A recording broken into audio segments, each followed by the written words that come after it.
Est-il tabou d'être une personne émotionnelle?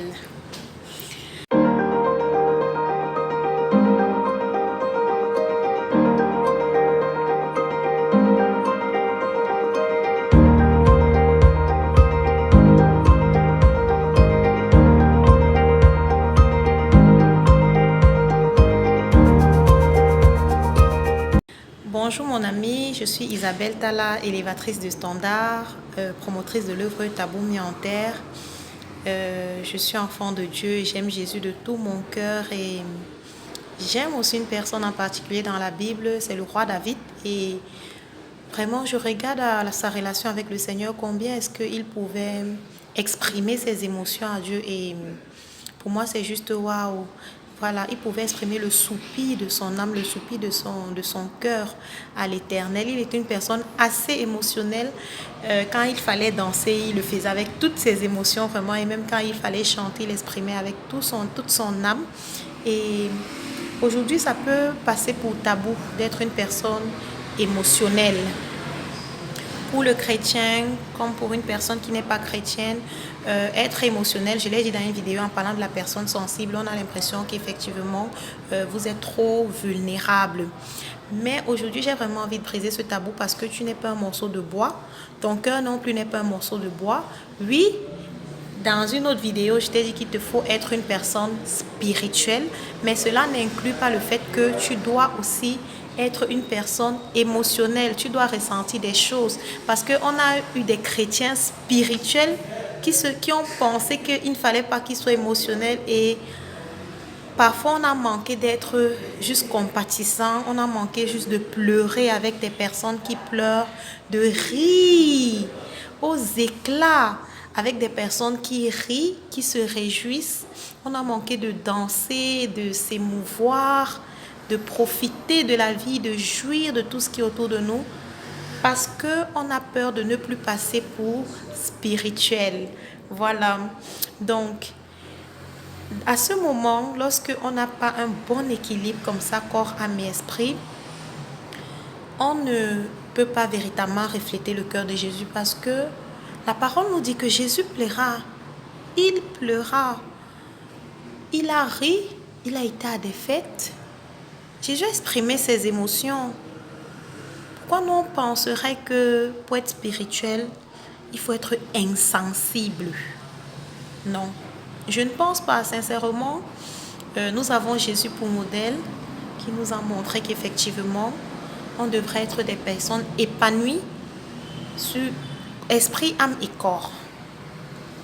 Donc, ce n'est pas tabou d'être une personne qui exprime ses émotions. Voilà, je n'ai pas envie de dire une personne émotionnelle. Parce que, à contrario, si vous êtes une personne émotionnelle, ça veut dire une personne qui se définit par ses émotions, qui s'identifie à ses émotions, ça veut dire qu'à ce moment, votre identité est d'abord reliée à votre émotion qu'à votre esprit.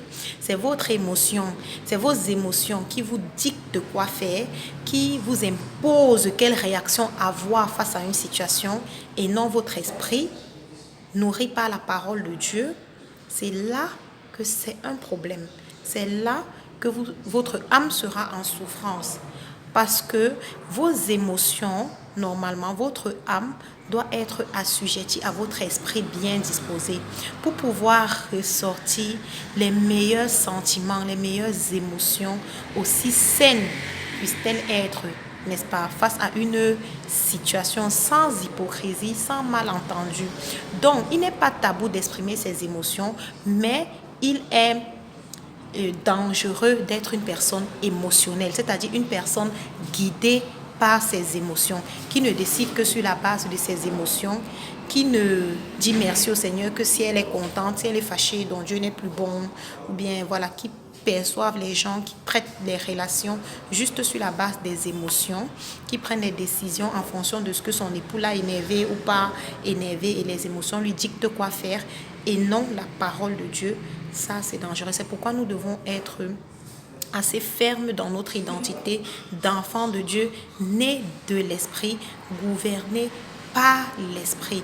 Et c'est notre esprit bien disposé qui gouverne notre âme, notre corps et non le contraire.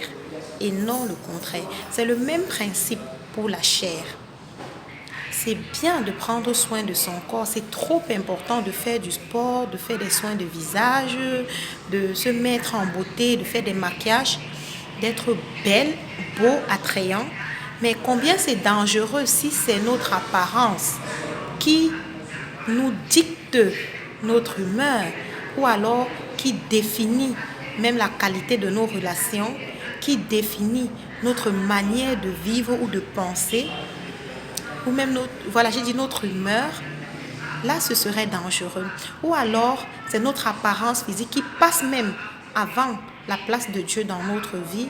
Nos heures de prière, finalement, nous les avons consacrées à prendre au bien-être de notre corps.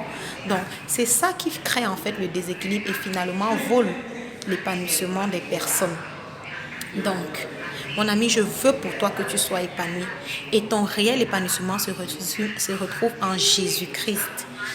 Tu es une personne spirituelle d'abord.